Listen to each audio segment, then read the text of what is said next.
The small town of Oakwood, Illinois, was shaken to its core on a chilly autumn evening in 2023. The news of Richard Langley's murder sent shockwaves through the community, leaving friends, family, and neighbors reeling in horror. The 45-year-old businessman was found dead in his home, a victim of a brutal and senseless crime. As the investigation unfolded, detectives discovered that Richard's murder was not a random act of violence, but a carefully planned and executed crime. The killer was none other than James Langley, Richard's own nephew. James had been struggling financially, and he saw Richard's vast fortune as the solution to all his problems. The Langley family was known for their wealth and influence in Oakwood. Richard's father, John, had built a successful business empire, which he had passed down to his son. Richard had continued to grow the business, amassing a fortune that would make even the most seasoned entrepreneur jealous. But James had always felt like he was living in Richard's shadow. He had grown up with a sense of entitlement, believing that he was destined for greatness. However, his own business ventures had failed, and he was deeply in debt. He saw Richard's fortune as the key to solving all his financial problems. As the investigation continued, detectives discovered that James had been planning the murder for months. He had been gathering information about Richard's schedule, his security system, and his daily routine. He had even gone so far as to create a fake alibi, using his friends and family to cover his tracks.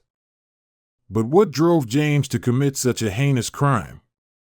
Was it simply greed, or was there something more sinister at play? As we delve deeper into the case, we'll explore the complex web of family dynamics, financial struggles, and deceit that led to Richard's tragic murder. In the following chapters, we'll examine the events leading up to the murder, the investigation, and the trial. We'll also explore the impact of the crime on the Langley family and the community of Oakwood. But first, let's take a closer look at the victim, Richard Langley, and the family dynamics that played a crucial role in his murder. It was a typical Tuesday evening in Oakwood, Illinois. Richard Langley had just finished a long day at work and was looking forward to relaxing at home. He had spent the evening watching TV and browsing through his phone when he decided to take a break and get some fresh air. Richard stepped out into the backyard, taking a deep breath of the cool autumn air.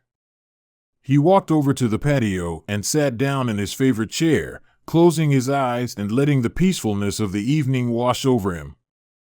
Meanwhile, James Langley was watching his uncle from across the street. He had been waiting for the perfect moment to strike, and he knew that this was it. Richard was alone and vulnerable, and James had a clear path to his target. James crept across the street, his heart racing with anticipation. He had been planning this moment for months, and he was determined to see it through. He reached the back door of Richard's house and quietly let himself in. Richard was still sitting on the patio, oblivious to the danger lurking just a few feet away. James crept up behind him, his eyes fixed on the back of his uncle's head. He raised his hands, and with a swift motion, he struck Richard on the head with a heavy object. Richard slumped forward, unconscious. James quickly moved to the side of the patio and grabbed a nearby rope. He tied Richard's hands and feet together, making sure that he was secure. James then pulled out a knife and began to stab Richard repeatedly. The sound of the knife slicing through flesh was sickening, and James felt a wave of nausea wash over him. But he continued to stab, driven by a twisted desire for revenge and greed. As Richard lay dying on the patio, James stood over him, his chest heaving with exertion. He looked down at his uncle's lifeless body and felt a sense of satisfaction. He had done it. He had finally taken care of the one person who had stood in his way. James quickly cleaned up the crime scene, making sure to leave no evidence behind. He then made his way back across the street, his heart still racing with excitement. As he walked back to his own house, James couldn't help but feel a sense of pride. He had pulled off the perfect crime, and he knew that he would never get caught. The next morning, Richard's wife, Sarah, woke up to find that her husband was not in bed. She got out of bed and began to search the house for him, but he was nowhere to be found. She called out his name, but there was no response. Sarah's heart began to sink as she realized that something was wrong. She quickly got dressed and went outside to search for Richard. She walked around the backyard, calling out his name, but there was no response. As she approached the patio, she saw something that made her blood run cold. Richard's body was lying on the ground, his hands and feet tied together with rope. Sarah's scream echoed through the neighborhood as she realized that her husband was dead. The police were called, and soon the neighborhood was swarming with officers and forensic experts. The investigation into Richard's murder was led by Detective Alton Weaver, a seasoned and experienced investigator. When he stared at the crime scene photos, the grim reality of the situation set in his stomach. Richard Langley, a man known for his warm smile and generous nature, lay lifeless in the backyard, stabbed to the death. It was a brutal, personal attack, the knife plunged deep, suggesting rage or intense hatred. This wasn't a clean kill, it was a display of visceral violence, a fact that troubled Weaver. Richard's family, a seemingly close-knit group, were inconsolable. Weaver knew the Langleys, a wealthy family known for their lavish lifestyle and occasional whispers of internal strife. John Langley, Richard's father, a stoic man with a reputation for ruthlessness in the business world, seemed genuinely heartbroken. Sarah, Richard's wife, a woman with a perpetually sunny disposition, was now a shell of her former self, clinging to her brother-in-law James for support. James, the black sheep of the family, had always been considered a bit of a troublemaker, struggling to find his place in the Langley dynasty. The early investigation was a frustrating tangle of red herrings. The family's financial records, initially presented as transparent, began to reveal inconsistencies. Weaver discovered Richard had taken out a substantial life insurance policy shortly before his death, with Sarah the sole beneficiary. Was it a case of a grieving widow seeking financial security, or a more sinister motive? Then there was James. He had been seen arguing with Richard just days before the murder, a heated confrontation witnessed by several neighbors. Was it just a family squabble, or the prelude to something far more sinister? He claimed he was at his girlfriend's house on the night of the murder, but his alibi was flimsy, easily punctured with inconsistencies. What's more, a neighbor reported seeing a man matching James' description leaving Richard's home just before the body was discovered. The investigation was further complicated by the discovery of a hidden safe in Richard's study. A safe containing a stash of cash and incriminating documents, a web of financial dealings that hinted at a darker side to the Langley family's wealth. The documents revealed a pattern of fraud, money laundering, and tax evasion, potentially involving all three brothers. Could the motive for Richard's murder be tied to this hidden web of secrets? Weaver's team worked tirelessly, piecing together the puzzle. They interviewed associates, combed through financial records, and analyzed forensic evidence. Each new piece of information seemed to raise more questions than answers, leading Weaver down a rabbit hole of family secrets and hidden agendas. The knife used in the murder was a specialized one, a type commonly used by those working in the restaurant industry. James, unlike his brother, had once worked as a chef and owned a knife collection. The question remained, who had the motive, the opportunity, and the ruthlessness to murder Richard Langley? The closer Weaver got to the truth, the more he realized this was not a simple case of greed and inheritance, but a tangled web of deception and betrayal that had reached a deadly climax. Detective Alton Weaver felt the weight of the case pressing down on him, a palpable tension that lingered in the air. As he sifted through the evidence, he couldn't shake the feeling that everyone in Richard Langley's life had something to hide. The lavish lifestyle of the Langleys was built on a precarious foundation, and it seemed that the cracks were beginning to show. The initial interviews with family members had yielded little, but Weaver sensed the underlying currents of tension and resentment. John Langley's stoicism masked a deep-seated anger, perhaps at his son for not living up to his expectations.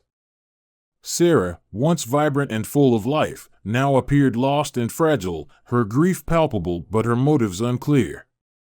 And then there was James, whose rebellious spirit seemed to have festered into something darker. Weaver decided to dig deeper into James' background.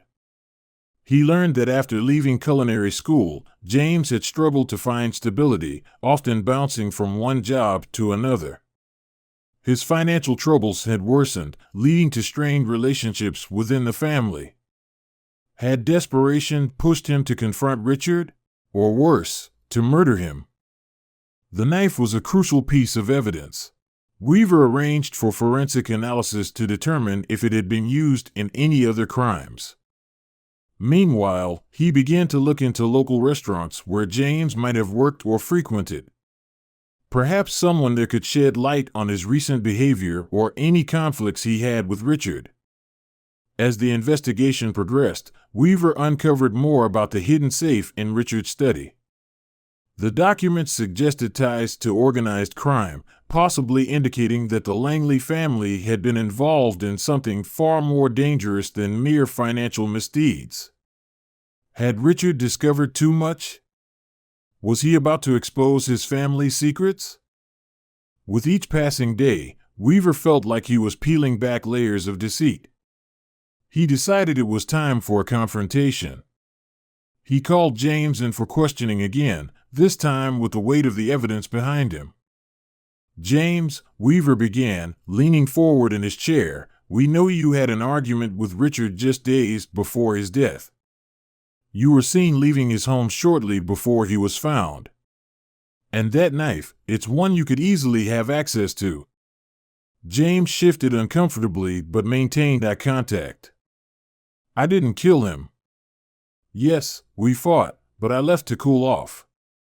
I was at my girlfriend's place when it happened." Weaver pressed on, "Your alibi is weak, and we found inconsistencies in your story. What were you really doing that night?" James hesitated, then blurted out, "I was trying to help him. He was in over his head with some bad people. I wanted to protect him from what he had gotten involved in." Weaver raised an eyebrow. Protect him? Or silence him? The tension in the room thickened as James recoiled at the accusation. "No, I loved Richard like a brother. I wouldn't hurt him."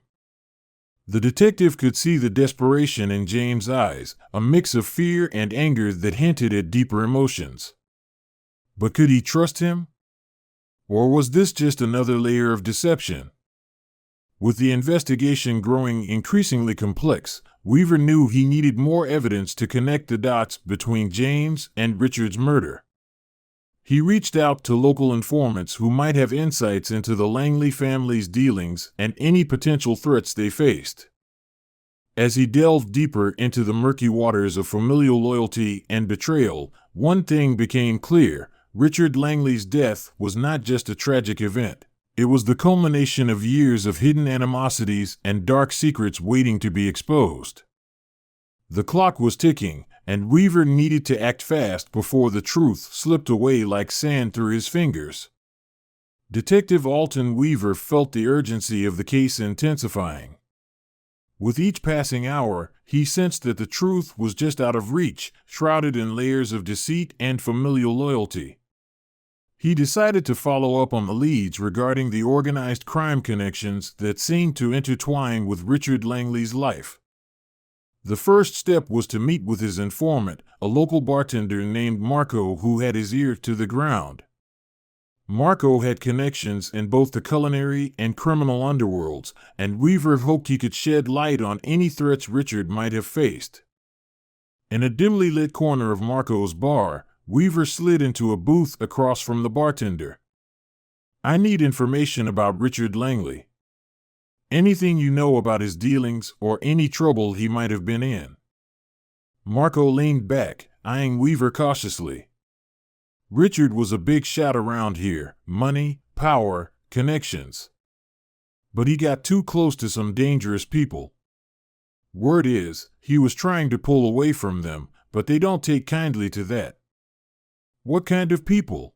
Weaver pressed. "Loan sharks, mostly. They don't like it when their cash cows try to bail." There were whispers about threats, even violence. Richard was scared. He confided in a few people. Weaver's mind raced. Had Richard been trying to protect his family from these criminals? Was that what led to the argument with James? "Did you ever see James with Richard during this time?" Weaver asked. "Yeah, a couple of times. They were always arguing about something, money, I think. But James wasn't the only one around. Richard had a lot of people in his life who wanted something from him." Weaver jotted down notes, feeling the pieces of the puzzle starting to shift. "Anyone in particular?" Marco hesitated before answering. "There's this guy named Victor Santoro. He runs a few restaurants but has a shady reputation. If Richard was trying to cut ties, Santoro wouldn't take that lightly." Weaver's instincts kicked in. He needed to speak with Santoro. The detective left the bar with a renewed sense of purpose, determined to find out more about this potential link. Later that evening, Weaver found himself outside Santoro's upscale restaurant, La Dolce Vita. The ambience inside was bustling with patrons enjoying their meals, but Weaver's focus was singular. He needed answers. He approached the hostess and requested to speak with Victor Santoro. Moments later, he was led to a private dining area where Santoro sat, surrounded by opulence and an air of authority. "Detective Weaver," Santoro greeted him with a sly smile. "What brings you here?" "We need to talk about Richard Langley," Weaver replied, keeping his tone steady. Santoro's demeanor shifted slightly. "Ah, Richard, a complicated man. What's this about?"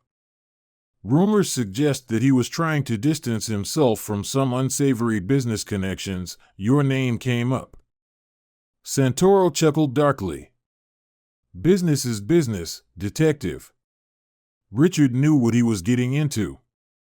If he wanted out, he should have thought twice before playing with fire. Weaver leaned in closer. "Did you threaten him? Did you have anything to do with his death?" Santoro's eyes narrowed. "I don't threaten people, I give them options. If Richard chose poorly, that's on him." Weaver recognized the deflection but pressed on. "James Langley claims he was trying to protect Richard from you and others like you." Santoro waved a dismissive hand. "James is a kid playing in a man's world. He doesn't know what's really going on." The conversation left Weaver feeling unsettled. Santoro's arrogance suggested he had more control over the situation than he let on.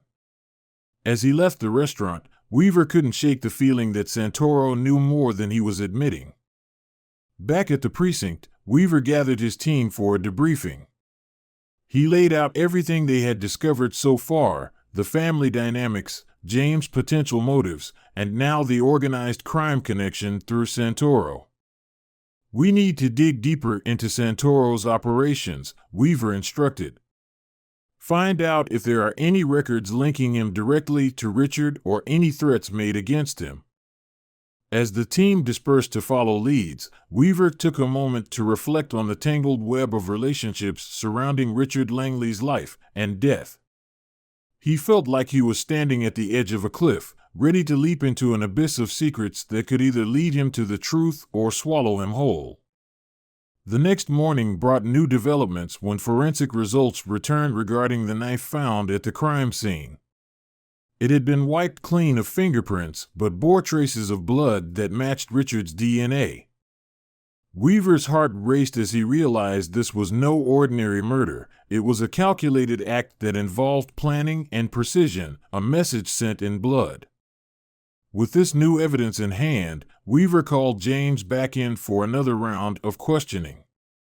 This time, armed with the knowledge that someone wanted Richard dead and had gone to great lengths to cover their tracks. As James sat across from him once more, Weaver leaned forward and said, "We found your brother's blood on that knife, James. You need to tell me everything you know, now."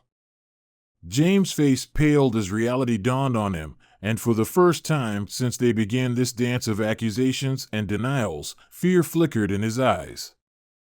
"I didn't do it," he stammered, but Weaver could see cracks forming in his facade.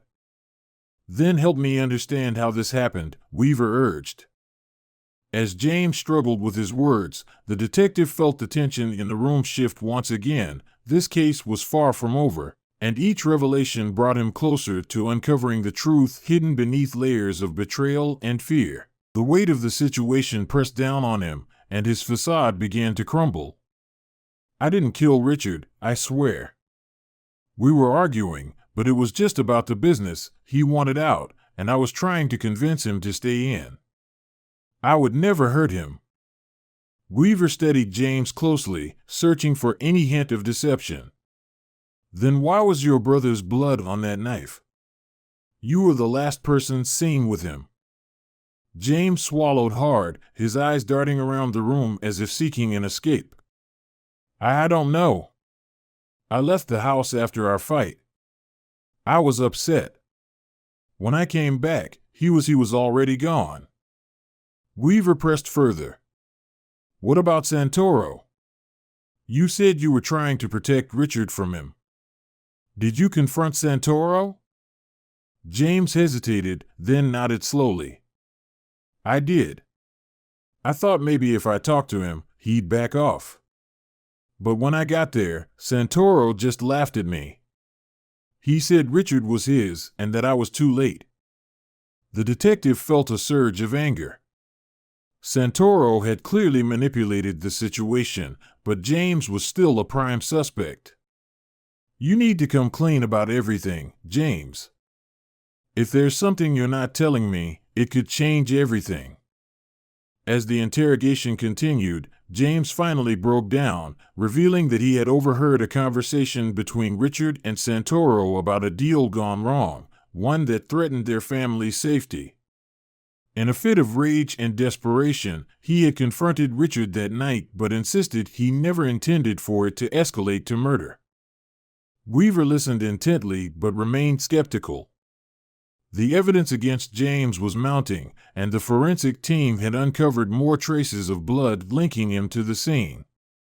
After hours of questioning, Weaver made the decision to arrest James Langley. The young man's pleas echoed in the precinct as he was led away in handcuffs, proclaiming his innocence. The trial began several months later, drawing media attention and public interest due to the high-profile nature of the Langley family and their connections to organized crime. Weaver testified about the evidence gathered, including the knife and James' conflicting statements. James' defense attorney painted a picture of a troubled young man caught in a web of familial loyalty and desperation. They argued that James had no motive to kill his brother and instead suggested that Santoro might have been involved. But the prosecution presented a compelling case, highlighting James' heated arguments with Richard and his presence at the scene shortly before the murder. The jury deliberated for days, weighing the evidence against James' emotional testimony. Finally, the verdict came in, guilty of second-degree murder. As James was led away to serve his sentence, the courtroom buzzed with reactions, some sympathetic to his plight, others feeling justice had been served. Weaver watched from the back, feeling a mix of relief and sorrow. He had solved the case, but at a heavy cost. In the weeks that followed, Victor Santoro's name surfaced again as investigators dug deeper into his operations. It turned out that he had orchestrated a series of threats against Richard as a means of control, hoping to keep him tied to the criminal underbelly. With enough evidence gathered from various sources, including Marco's testimony, Santoro was arrested on charges related to extortion and conspiracy to commit murder. The trial that followed revealed a network of corruption that extended beyond just Richard Langley's death. As for James, he served time in prison but maintained his innocence throughout his incarceration. He became an advocate for those wrongfully accused, using his story as a cautionary tale about the dangers of entangling family with crime. Detective Alton Weaver continued his work, haunted by the complexities of human relationships and the lengths people would go to protect their own. Each case reminded him that beneath every surface lie hidden truths waiting to be uncovered, and sometimes those truths come at an unbearable cost. In the end, justice was served, but it left scars on all involved, scars that would linger long after the headlines faded away.